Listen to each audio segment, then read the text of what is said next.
네, 오늘 설교 제목은 죽었다가 산 자여 사는 것처럼 살라입니다. 우리가 다 알고 있는 사실이 있습니다. 우리가 다 살아있다라는 것입니다. 이것이 우리가 모두 다 아는 첫 번째 사실이고요. 두 번째 우리가 아는 사실은 언젠가는 우리 모두 다 죽는다라는 사실입니다. 맞죠? 그런데 우리가 잘 모르는 사실이 또한 있습니다. 어쩌면 알고는 있는데 평소에는 잘 의식하지 못하고 사는 것이라고 할 수 있는데, 첫째는 우리가 전부 다 죽었던 사람들이었다라는 사실입니다. 성경에서는 너희가 죽었다라고 이야기하죠. 영적으로 죽었던 우리들을 다시 살렸다라고 성경에서 말하니까요. 그리고 둘째는 우리는 죽어도 죽지 않는다라는 사실입니다. 이것은 크리스찬들이 누리는 영생의 축복입니다. 이 삶과 죽음에 대한 생각이 명확하지 않고 혼재되어 있으면은 사실 혼란스럽고요. 그리고 살아 있어도 살아 있는 것 같지 않게 살 때가 많이 있습니다. 아마 우리 모두가 원하는 것은 하루를 살아도 사는 것처럼 살기 원하는 것일 것입니다. 저를 따라서 해보세요. 나는 이미 죽었다가 살아난 사람이다. 나는 매일매일을 살아있는 자로 살고 싶다. 네, 이런 소원들이 우리에게 있어야 될 거고요. 분명히 그렇게 되리라고 믿습니다. 하나님께서 우리를 살리셨잖아요. 그러려면 우리에게 두 가지 사실에 대한 확신이 있어야 합니다. 첫째는 나는 죽었다가 살아난 사람이다. 여기에 대한 확신이 분명히 있어야 합니다. 에베소서 2장 1절은 이렇게 말하죠. 그는 허물과 죄로 죽었던 너희를 살리셨도다. 그때 우리는 어떻게 행했습니까? 2절은 이렇게 말하죠. 그때에 너희는 그 가운데서 행하여 이 세상 풍조를 따르고 공중의 권세 잡은 자를 따랐으니 곧 지금 불순종의 아들들 가운데서 역사하는 영이니라.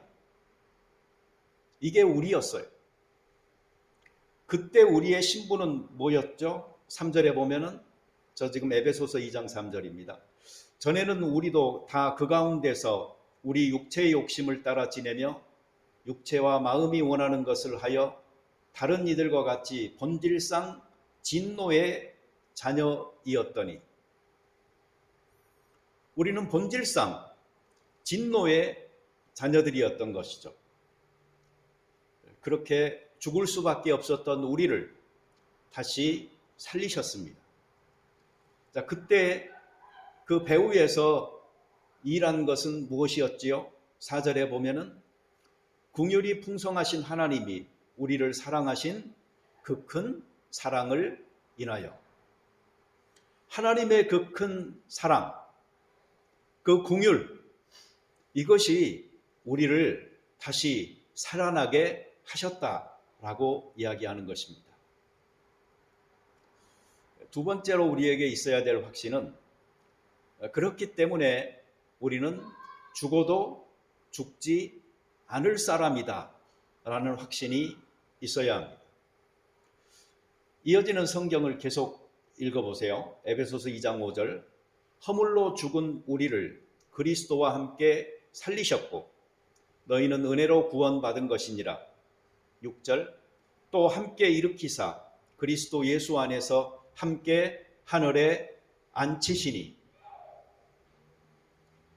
이 두 개 구절에서 우리가 주목할 바가 몇 가지 있습니다.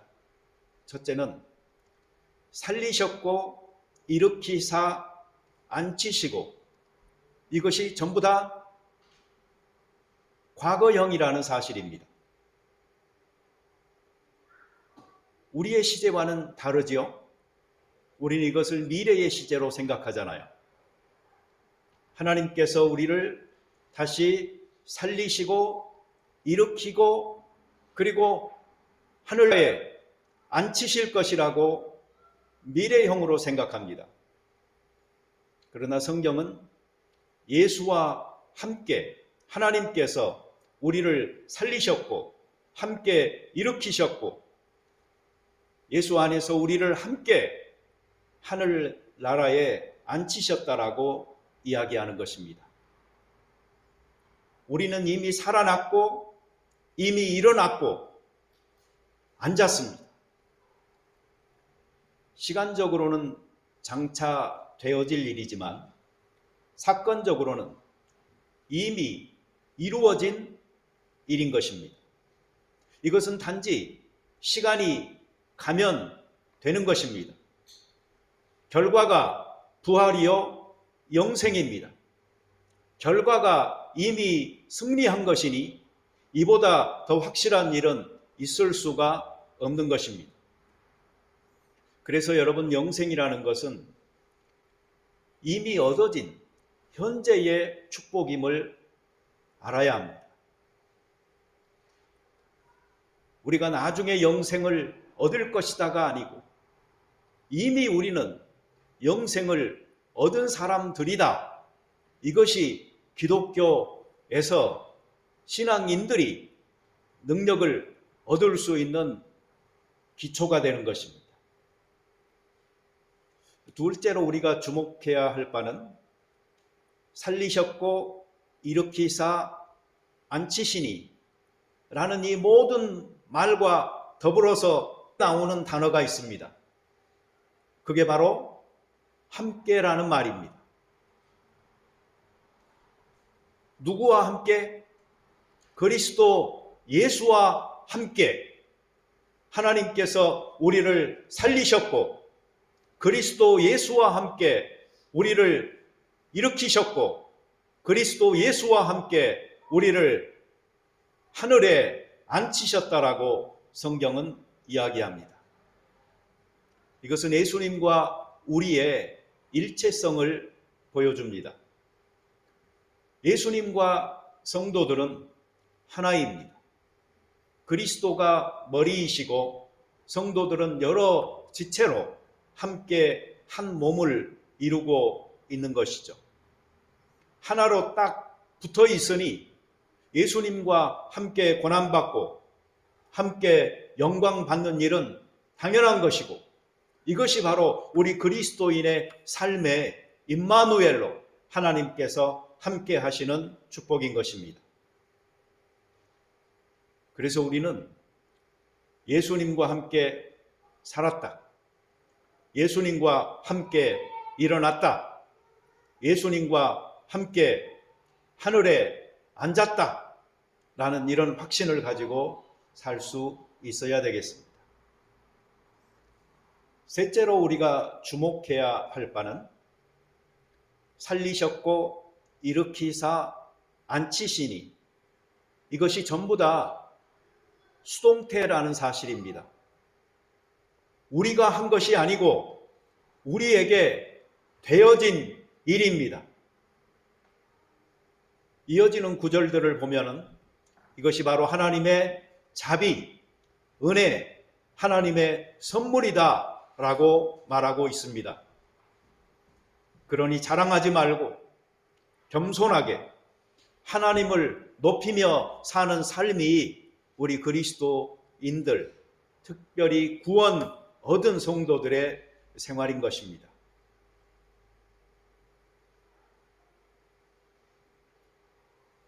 이것이 바로 그리스도인들이 간직한 소망의 본질입니다. 예수님과 십자가로 이루어진 복음의 핵심이요 목적입니다. 베드로전서 3장 15절에 보면 너희 속에 있는 소망에 관한 이유를 묻는 자들이라는 표현이 있습니다.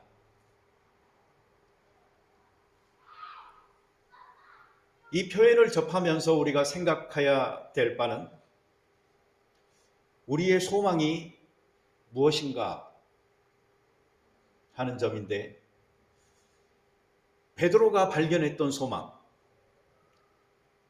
영생의 소망이었던 것처럼 그리스도인들이 예수님에게서 발견한 소망이 바로 이 영생의 소망인 것입니다. 여러분, 영생의 소망은 단지 미래의 소망이 아니고 그것은 현재의 소망입니다. 또한 현재를 위한 소망입니다. 그래서 우리가 가지고 있는 이 소망은 감출 수가 없습니다. 이것은 부활의 능력이요 영생의 능력인데 어떻게 드러나지 않을 수 있겠습니까? 크리스천이 삶을 사는 태도가 좀 남달라 보이는 이유가 예수님을 믿고 영생을 소유한 자로서 현재의 삶을 살기 때문이고, 그 영생의 축복을 지금부터 누리면서 살고 있기 때문입니다. 크리스찬들은 남다른 에너지가 있습니다. 어떤 환경에도 감사하는 긍정적인 에너지가 있지요. 크리스찬들은 어떤 일을 당해도 기뻐하는 행복 에너지가 있습니다. 어떤 상황에서도 나누고 섬기는 실천적 에너지가 있습니다. 어떤 어려움 속에서도 지속할 수 있는, 꺾이지 않는 이 불굴의 극복 에너지가 크리스찬들에게 있는데, 그 모든 근원은 바로 영생의 소망인 것입니다. 이러한 힘은 밥을 많이 먹거나 운동을 많이 하거나 에너지 드링크를 먹어서 생기는 힘이 아닙니다. 이러한 힘은 우리 속에 감춰진 비밀이 있고, 바로 그 비밀이 그 비결인 것입니다. 마태복음 13장 11절은 천국의 비밀을 말합니다. 누가복음 8장 10절은 하나님 나라의 비밀을 말합니다. 디모데전서 3장 16절은 경건의 비밀을 말합니다. 디모데전서 3장 9절은 믿음의 비밀을 말합니다. 우리는 이러한 하나님의 비밀을 맡은 자라고 고린도전서 4장 1절에서 바울은 말합니다. 또한 골로새서 1장 27절에 보면은 하나님이 그들로 하여금 이 비밀의 영광이 이방인 가운데 얼마나 풍성한지를 알게 하려 하심이라. 이 비밀은 너희 안에 계신 그리스도시니 곧 영광의 소망이니라. 이렇게 말합니다. 우리 안에 있는 예수 그리스도가 바로 영광의 소망이라는 말입니다. 그리스도인에게서 넘쳐나는 이 생명력, 바로 이것 때문에 사람들은 묻는 것입니다. 너가 가지고 있는 그 소망의 비밀이, 이유가 무엇이냐? 뭔가 좀 다르고 특별해 보이니까, 도저히 소망할 수 없는 상황에서도 소망하기를 멈추지 않으니까, 슬퍼할 수밖에 없는 상황에서도 기뻐하니까, 절망할 수밖에 없는 시점에서도 희망을 갖고 있으니까 너의 그 소망의 이유가 무엇이냐라고 묻는 것입니다. 여러분, 이러한 질문을 던지는 사람이 누구일까요? 당시 상황으로 본다면은 기독교 신앙에 대해서 적대적이고 심지어는 핍박하던 사람들이 누구보다도 더 가까이에서 고통과 죽음의 위험 앞에 직면한 그리스도인들을 보면서 다르게 생각하고 다르게 받아들이는 그들의 태도를 보면서 저들은 어떻게 이러한 상황 속에서 이러한 소망을 가질 수 있을까 생각하는 것입니다. 기독교 신앙이 얼마나 숭고한지, 크리스천의 삶이 얼마나 아름답게 보여졌으면 원수까지도 궁금해하고 감동 감화하면서 이러한 질문을 던지는 것일까요?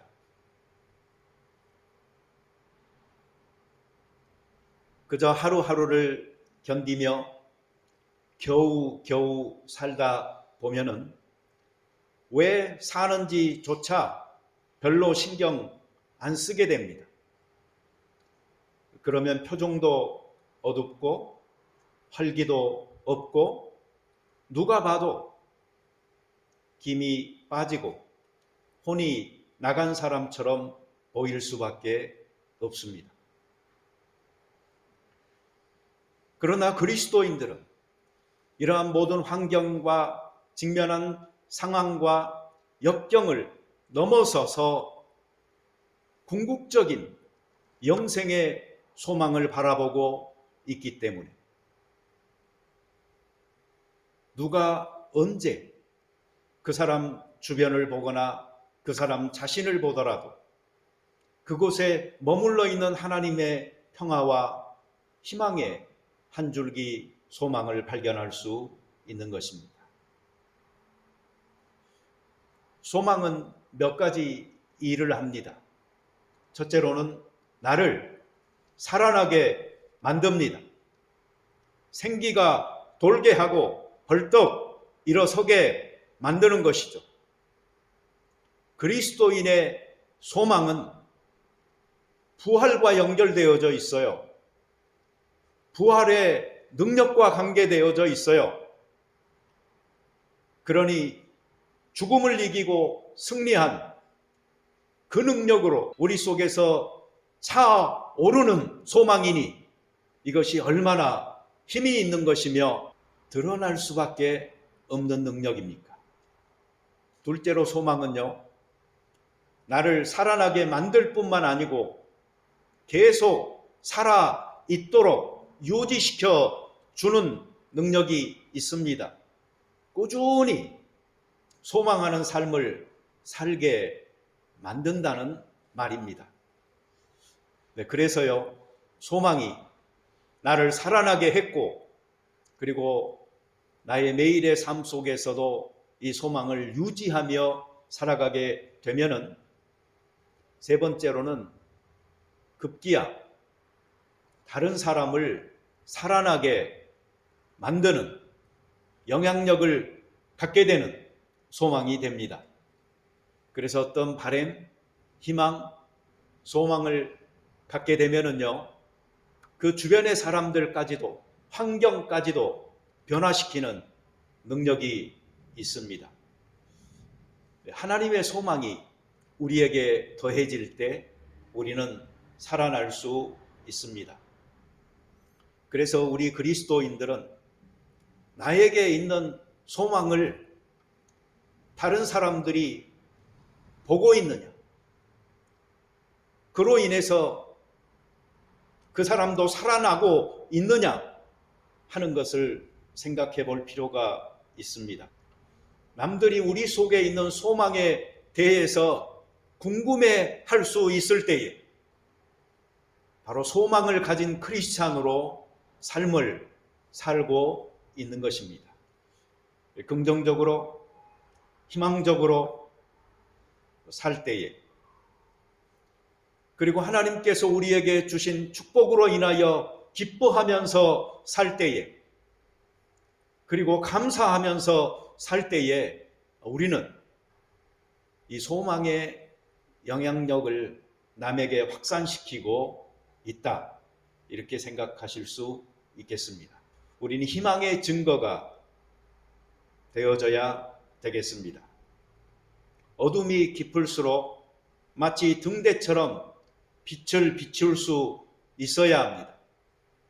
망망한 바다에 빛을 비추면서 어디까지 도달할지도, 또 난파선이 어디에 있는지 잘 알 수 없어도 이 빛을 비춰야 누군가는 그 빛을 보고 필요할 때에 살아나지 않겠습니까?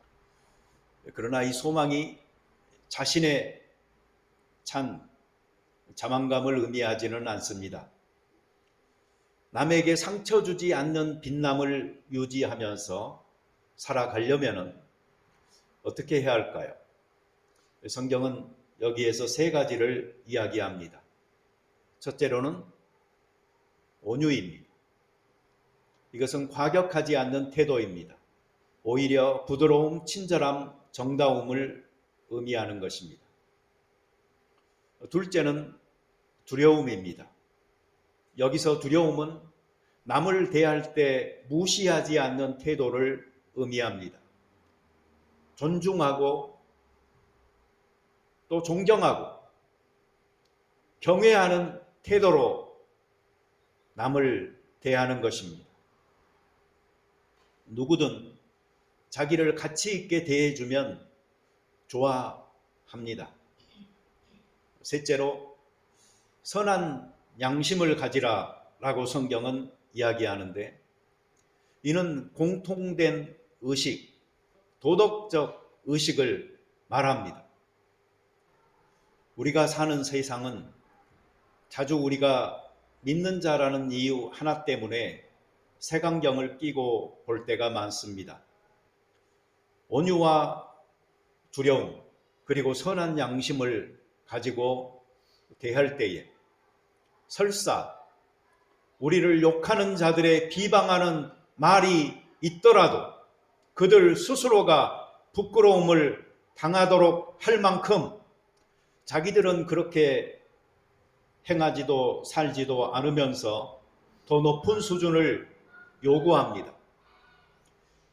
자주 부담일 수도 있지만 이것은 또한 특권이기도 한 것이고 우리가 감사해야 할 이유이기도 합니다.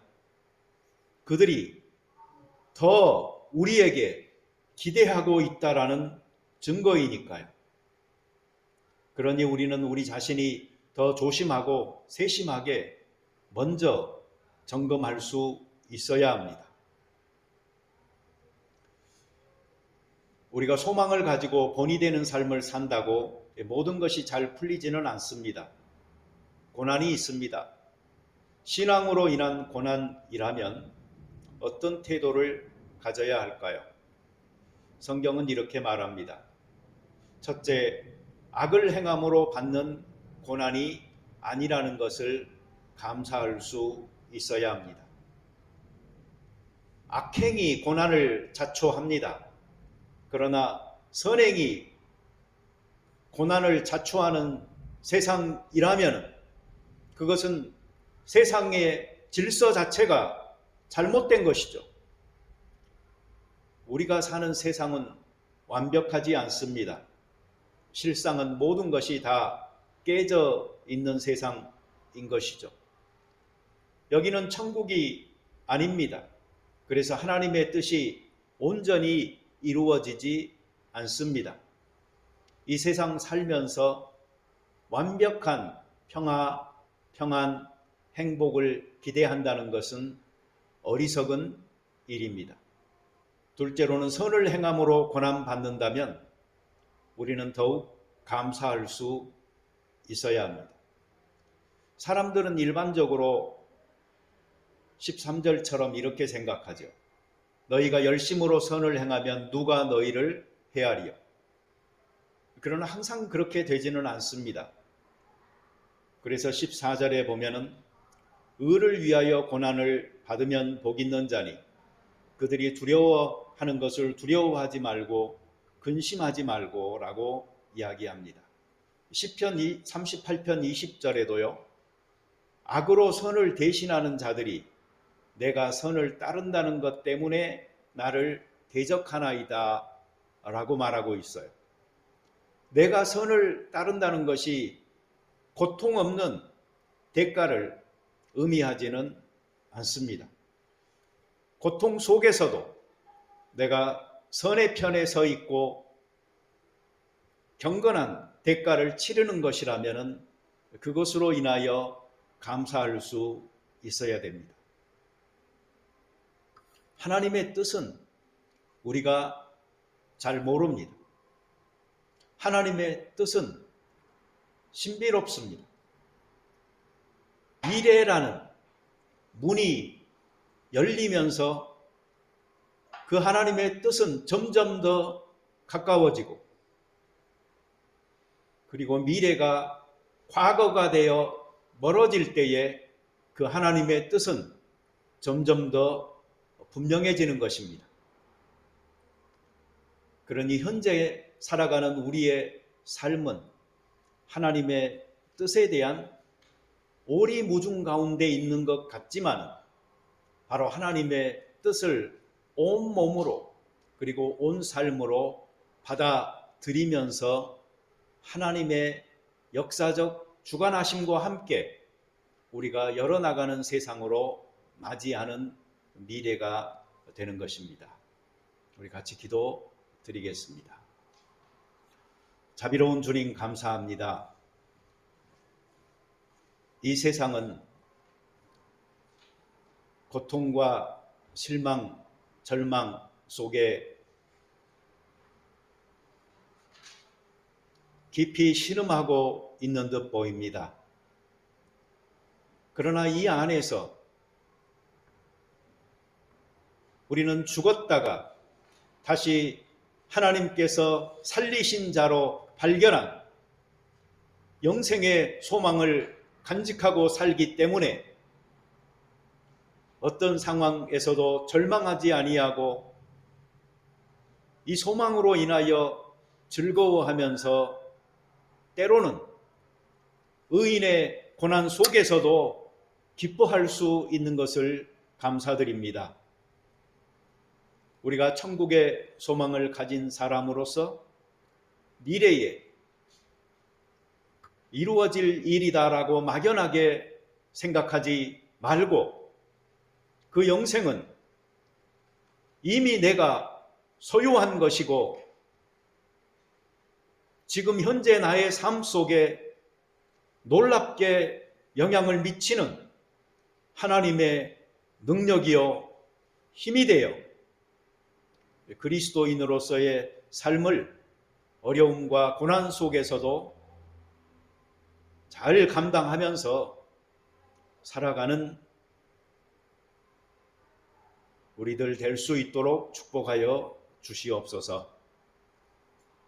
아버지 하나님께서 약속하신 영생이 너무나도 분명하고 우리가 붙든 예수님이 바로 영생의 말씀이니 예수님께 꼭 붙어 있으면서 우리의 삶 가운데서 우리가 고난당할 때에 우리와 함께 고난당하시고 우리가 영광 받을 때에 함께 영광 받으시는 주님을 바라보게 하여 주시고 내가 살거나 죽거나 하나님의 영광을 위하는 삶을 살 때에 하나님께서 나를 살리신 그 의미와 목적이 더욱더 분명하게 내가 바른 길을 걸어가고 있는 것임을 증거하는 시금석이 될 수 있음을 믿고 주님과 함께 가는 저희들 되게 하여 주시옵소서. 예수님의 이름으로 기도드립니다. 아멘.